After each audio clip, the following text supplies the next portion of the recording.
FO, libre et indépendant.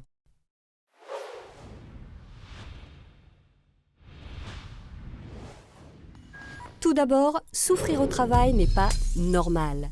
Ceux qui subissent des pénibilités savent de quoi on parle. Bénédicte, quand on parle de pénibilité au travail, de quoi s'agit-il ? Juridiquement, elle est souvent définie comme l'exposition à un ou plusieurs facteurs de risque professionnel susceptibles de laisser des traces durables, identifiables, voire irréversibles sur la santé. Alors concrètement, quels sont ces facteurs de risque ? Il y a ceux liés à l'organisation, le travail répétitif, la manutention manuelle de charge, les postures pénibles, le travail de nuit et les équipes successives alternantes. Ça, c'est le service actif des IEG. Effectivement. Et puis il y a ceux liés aux éléments externes, les vibrations mécaniques, les agents chimiques dangereux, les activités en milieu hyperbare, les températures extrêmes et le bruit. Et ça, c'est plutôt l'insalubrité. Exactement. Et les facteurs de risque psychologiques, on n'en parle pas ? Eh bien, ils ne sont tout simplement pas reconnus juridiquement. Et le stress, les maladies psychiques, la dépression, la pénibilité n'est pas que physique. Il y a bien eu un accord dans les IEG. Que dit-il ? Cet accord qu'une seule organisation a signé ne prend pas en compte tous les facteurs de risque. Et en plus d'être réducteur, il est destructeur. Par exemple, concernant les taux de bonification, avant l'accord, les agents 100% actifs bénéficiaient de 2 mois par an. Après l'accord, ça se réduit à 10 jours.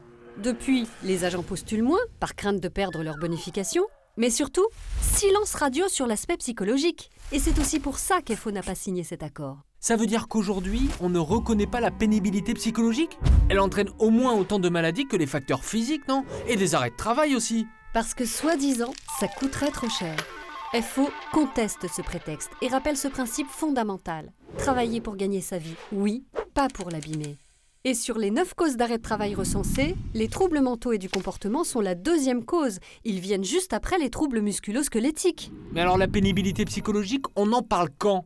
On en parle quand des conditions de travail, des pressions psychologiques qui, dans certains cas, ont un impact très fort sur la santé ? Et d'ailleurs, quelles sont les causes de ces troubles, de ces maladies ? Les rythmes de travail trop intenses, le stress, une mauvaise organisation au sein des unités, un management pris entre le marteau et l'enclume, enfin tout ce qui dégrade la qualité de vie au travail. Et l'employeur dans tout ça, quel est son rôle ? Quelle est sa responsabilité ? D'après la loi, il a l'obligation d'identifier, de prévenir et d'évaluer l'exposition potentielle de ses salariés à chacun des facteurs de pénibilité reconnus.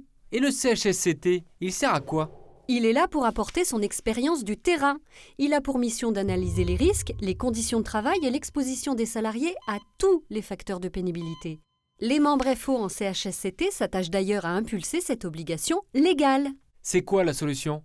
Voter pour FO Énergie et Mines. Adhérer et militer au sein de FO pour obtenir des droits nouveaux et rétablir nos droits disparus. FO, agir, ne pas subir.